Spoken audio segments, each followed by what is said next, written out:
Hey guys, and welcome back to my YouTube channel. Now, my goal is at the end of this video is for those who are teenagers, for students, and people with no experience to learn step by step how to work from home. If this is your first time on the channel, make sure to hit subscribe right there. I am Lacaba. I am the virtual ate, and I give weekly tips on how to work from home. Now, 2 weeks ago, I actually created a video on 10 plus jobs for teens and students, and I got a question a lot of basically just how to start. So this video will actually be super focused for teens and students. The variation of that could be, you could be a 12-year-old, 13-year-old, up to 18 years old. That's the kind of range for this specific video, because I've actually already done a how to work from home video, but that was more generic. That was more, okay, if you just want to get started, here you go. But this is specifically for students. Now, I started working from home when I was 15 years old, and I've gotten a lot of side gigs. I've got a lot of full-time gigs from that. So I want to show you guys today how to be able to find a summer job, babies, a part-time job that you can do for right now,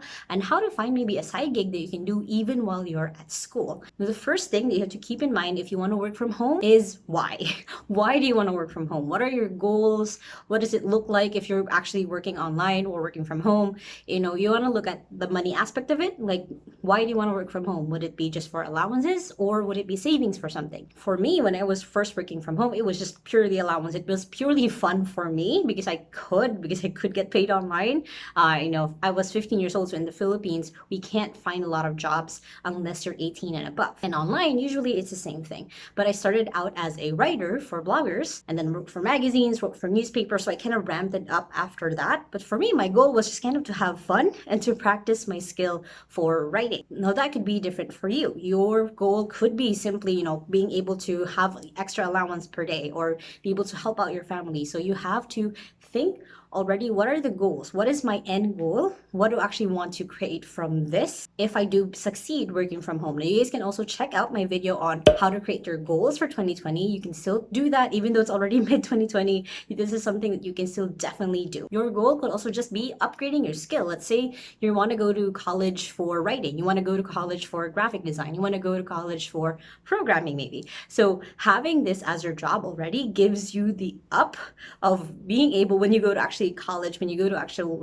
study the skill that you want to do, you actually have more of an experience than your classmates, maybe even your teachers, because you have been doing this online. So you could have a lot of different goals for this, but you need to figure out your why. You need to find out what's driving you a little bit. Even it could be so simple. Like I said, it could be just for allowance. It could be you're saving up for, your own Nintendo, or you get saving up for a new book, for example. For me, that was my motivation. Whenever I would get a payment from a client, I would actually buy a book from it because that was what was fun for me. So keep it light, keep it simple, but have a why behind why you want to work from home, because then it helps you keep going when things are getting hard, when things are kind of weird, or when you're figuring some new things out. So that's why you want to have a why. The second one is actually talk to your parents, and there's a couple of reasons why you should do this. One is you're a minor. You need to talk to your parents about money. You need to talk to your parents about privacy. That's the main thing. There's so many out there right now where it looks like a job, it looks like an online job, sounds legit, but because you are a teenager, and I've definitely had this before. I had a client who didn't pay me,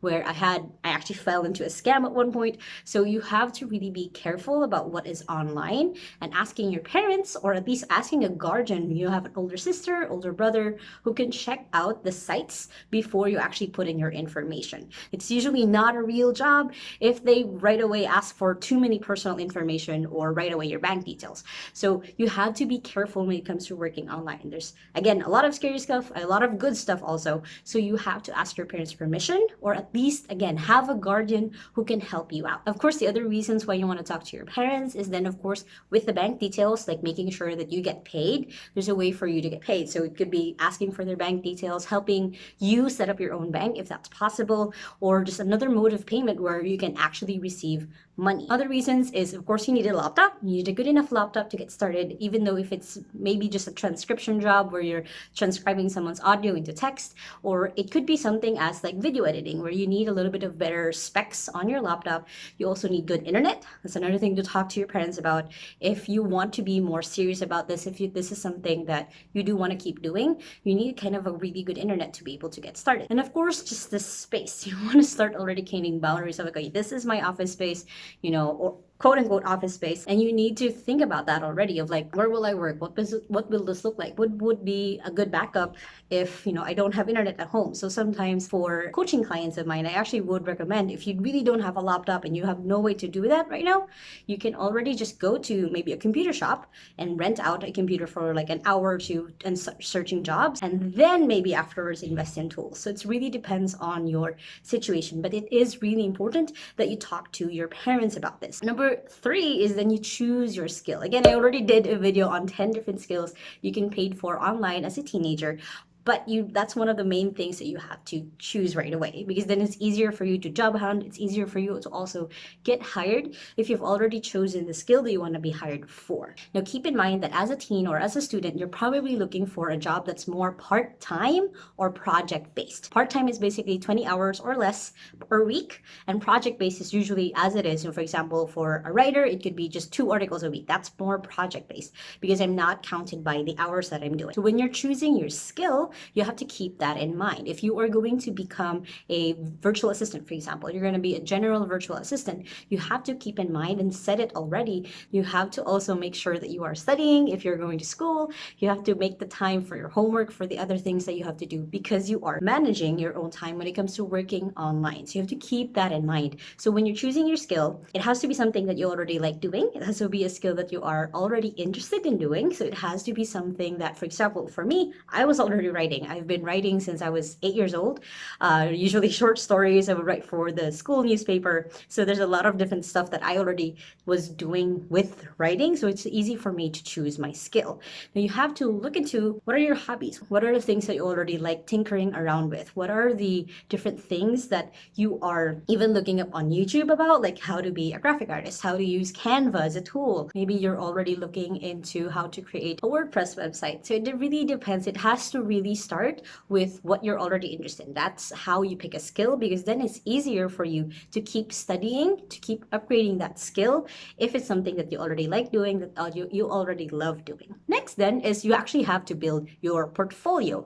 Now your portfolio is basically proof that you can do what you say that you can do. So it's proof that you can write. It's proof that you can create art. It's proof that you can do video editing. So portfolio is basically a grouped together file where an employer can potentially see what you can do already. So a portfolio could be something that's on Google Drive, for example, as a tool. It could be something that's just on Facebook, maybe. I know a lot of graphic artists who simply put all of their portfolio, all of their works inside one album that they can then show employers. It could be a lot of different things. But building your portfolio is very important, because then it ups your game against people who don't have one. It makes you look a little bit more professional, even though you're younger, than people who don't actually have a portfolio to start with. Now, I've actually have a Create Portfolio Challenge, and I'll put in the link in the description below. But basically, it's a 5-day challenge on how to create your own portfolio online. And it's a free challenge, so you can sign up at any time. And it's just videos of me talking about what kinds of portfolio you can already create for free. Nothing, no tools that you have to be paid, nothing. It's just how to create a portfolio in 5 days. And again, you can sign up for that below. The easiest way to start building your portfolio is actually asking your friends and family. Like, hey, do you guys want me to create this portrait of you? If you're a graphic artist, do you want me to create this portrait of you? And then you're going to ask them for a review, for a testimonial, for some feedback that then you can show to potential clients. You can go to different Facebook groups. There's a lot of Facebook groups out there specifically for home-based jobs, for online jobs, where you can post and, hey, I'm looking to create my portfolio. Does anyone want their logos made? Does anyone want to have me create one article for them? And of course, limit it. Don't make too many things for people. A good rule of thumb is have at least 5 samples that you can show to potential employers. So only think of that, because a lot of people are going to start messaging you because you're basically working for them for free. So limit to just 5 or 10, up to you how much you can carry, but you just want to have a portfolio that you can show potential employers. Plus, a lot of the time, those people that you work with, those people that you gave free services to, could become potential employers or people who could refer you to other people because you've given them a good job. So that's the main purpose of this, is to test out your skills, is to test out if this is something that people actually are willing to pay for, and of course to build out your skill and build up your ability to be able to do this online. Next one is you want to create your own resume and application letter. I've already done video on how to create your resume right there, and has all the structures that you need. Also created a video already on how to write an application letter. You can also check that out. Basically, that also has templates inside of it, and also link all of those videos below, as well as for templates for resume and for application letter. But you need that next, because then a lot of employers do ask for those two information, for a resume and for an application letter.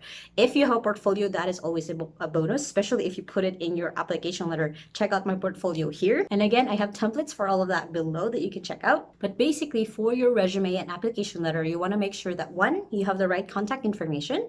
They can contact you through email and contact you through phone, maybe if they're Filipino client. Two is then they get to know you as a person, because no one will hire someone that they don't like and they don't know. So that's a really important thing to have that shown in your resume and your application letter. Of course, it's also good practice for you to start creating your application letter and your resume for when you actually start getting full-time jobs later on. Next is then you actually want to apply for the jobs. Now, I've also already made a video on how to apply for jobs, actual step-by-step of applying for a job online. And I also have a PDF of 20 places that you can apply for jobs online, and also put the link in the description below. But basically, once you have your portfolio, once you have your resume and application letter, just start applying for jobs. You can look for jobs, especially you can look for jobs that are more kind of basic, for lack of a better term, what job that's kind of really simple as just creating a social media graphic, as simple as creating an article for someone. You want to find jobs that are not complicated, because again, you want to keep in mind that you do want to balance, being a kid, going to school. You still want to balance working and not having that be your whole thing, because you are still going to go to school, you are still going to be learning a lot of the other skills. So you have to keep that in mind, that you don't apply for jobs that are really full-time, that are 40 hours a week. You want to target jobs that are simple, that start small, so you have space to grow. Because if you jump right into, if you're right now a level 2 and you get a job that's a level 6, then it's going to be harder for you to make that match. So you have to keep it simple for yourself. You have to make it easy for yourself to get hired. Don't set expectations right away that you're going to be paid 10,000 pesos on 1 week's worth of a job, because that doesn't happen overnight. You build up to that. That's something you slowly get up as you get more experience. And also, applying for a job is a numbers game. If it takes you applying 10 people and you get 1 reply, then if you apply to 100 people, you get probably 10 replies. And you only actually just need the 1 reply to get you hired. So just keep that in mind. It's usually not personal. It's usually not something because of who you are. It's usually because the employer is finding the right fit for their company, for this job, for this project that they need to be done. Next is you want to create habits for working online. Again, you want to find that balance of being a person who's working online and going to school, or any other priorities that you also have. You have to keep in mind that you do have a life outside your job. So I've already created actually a habits video on different habits that you want to have when it comes to working online. And it's basically making sure that you rest, making sure that you move your body. You're not just sitting down at your computer 8 hours a day. It's making sure that you prioritize the right things. It's making sure that you're also taking care of yourself and not really chasing after the monetary gain, because that's not going to help you in the long run. If this is something that you really want to take seriously, that you also want to be taken seriously, then you have to create good habits to be able to maintain this, to be able to have this as something that you can have for a long period of time, and not just something that you start and you quit right away because it got too hard. Habits help that. Habits help you make it into an actual process that you can keep following and finishing projects, and not just leaving your clients up in the air, because that's not a good practice. You have to actually finish the projects that you start. Unless, of course, the client is actually not a good person, then you can renegotiate and maybe pause on the project. And then you have to just keep improving. You have to keep in mind that your skills can't just stop there. You always have to keep studying. You have to keep upgrading your own skills. You have to ask for feedback. You have to ask for testimonials from people. You have to ask for guidance on how to keep going, on how to keep moving forward, because working online or just getting a job at all needs support. You have to have a good support system to be able to keep going. Getting a job is a big deal. And I remember how big of a deal it was when I was 15 years old and I started on this job. So you have to really keep in mind that you have to find that balance. You have to find the balance of someone who is working online and also someone who is a person who has a life, who's living a life, and not just someone who just keeps doing the job. So you have to find that good way of like looking at things like, okay, you know, I'm doing this now and then I'm prioritizing this. So you have to find your own flow of how you want to do this when it comes to working from home. Now, if you guys enjoyed this video, make sure to click thumbs up right there so I can know that this is the kind of content that you like. That does help support me if you click thumbs up. And also, of course, you can hit subscribe button right there so you can get the videos every Thursday and Sunday of the week, so you guys get more tips and shortcuts on how to work from home. You can also check out these other 2 videos right here to continue your own knowledge, to continue your own growth when it comes to working from home. And just feel free to comment any questions that you might have about working from home. I'll be more than happy to go through them because I do try to reply to every single comment that I get on my YouTube channel. I hope you guys have an awesome day, and remember that small steps matters. I'll see you in the next video. Bye!